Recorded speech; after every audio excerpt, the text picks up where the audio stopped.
On va ici reprendre les méthodes de construction de la médiatrice pour un segment et de la bissectrice pour un angle.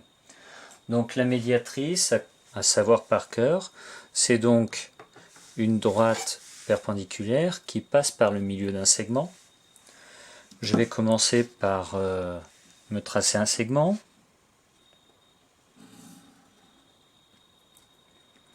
Si je voulais tracer la bissectrice, eh ben, rien de plus simple. Je me dis très bien, c'est une droite perpendiculaire. Donc si c'est une droite perpendiculaire, ça veut dire que je vais utiliser une équerre. Et c'est une droite perpendiculaire qui passe par le milieu. Ça veut dire que, première étape, je dois visualiser le milieu. Mon segment faisant 6, ma perpendiculaire, elle va passer par le milieu, qui est donc à 3 cm. Et si je veux tracer, j'ai plus qu'à prendre mon équerre, aligner correctement ici, et tracer ma perpendiculaire. Nous, ce qu'on va voir, c'est qu'on peut se passer d'utiliser l'équerre et obtenir la médiatrice par une méthode beaucoup plus précise, beaucoup plus rapide, et comme pour tracer des symétriques, qui n'utilisent que le compas. Pour ça, je garde mon segment, le milieu j'ai laissé, mais il ne sera pas forcément utile.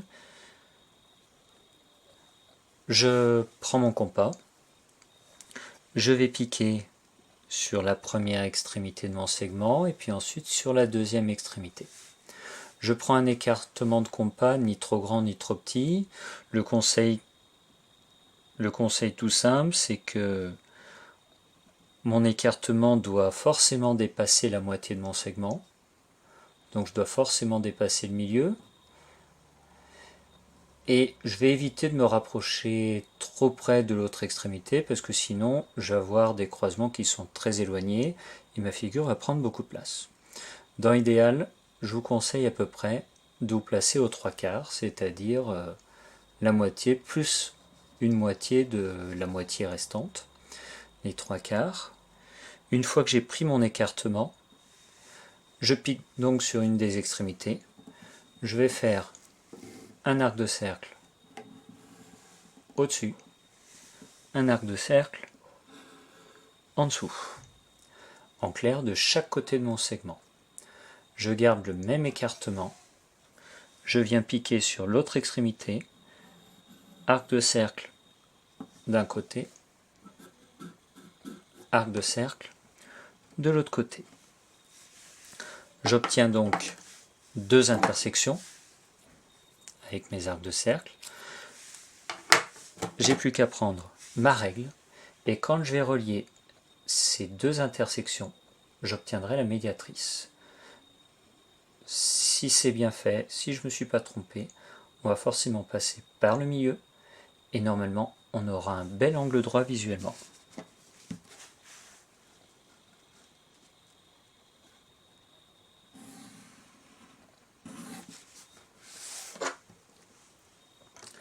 Ici, je passe bien par mon milieu. J'ai un angle droit que je peux vérifier à l'équerre. Et sans avoir utilisé d'équerre, j'ai tracé ma médiatrice.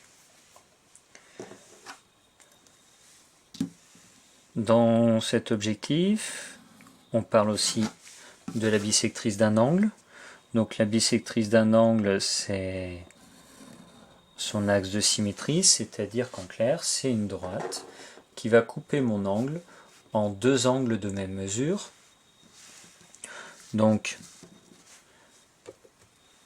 quelque chose qui ressemblerait approximativement à ça. Pour la tracer, je pourrais très bien utiliser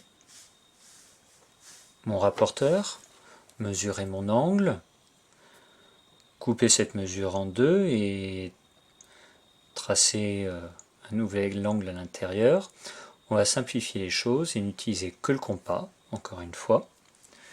Donc pour ça, je prends un écartement, toujours dans le principe ni trop grand ni trop petit. Ici, il n'y a pas de mesure précise, pas d'aide sur l'écartement à prendre. Ça sera à vous au fur et à mesure de vos différents tracés qui vous prendrez l'habitude d'avoir quelque chose d'assez immédiat. Cet écartement me convient très bien. Et je vais piquer sur le seul point qui est bien mis en évidence, c'est le sommet de mon angle. Je pique sur le sommet, je viens faire un arc de cercle sur mon premier côté, un arc de cercle sur le deuxième côté. J'ai donc deux points d'intersection. Je vais les utiliser. Je garde toujours le même écartement. Je viens piquer sur ma première intersection et je fais un arc de cercle à l'intérieur de mon angle. Je viens piquer sur la deuxième intersection et je fais encore un arc de cercle à l'intérieur de mon angle.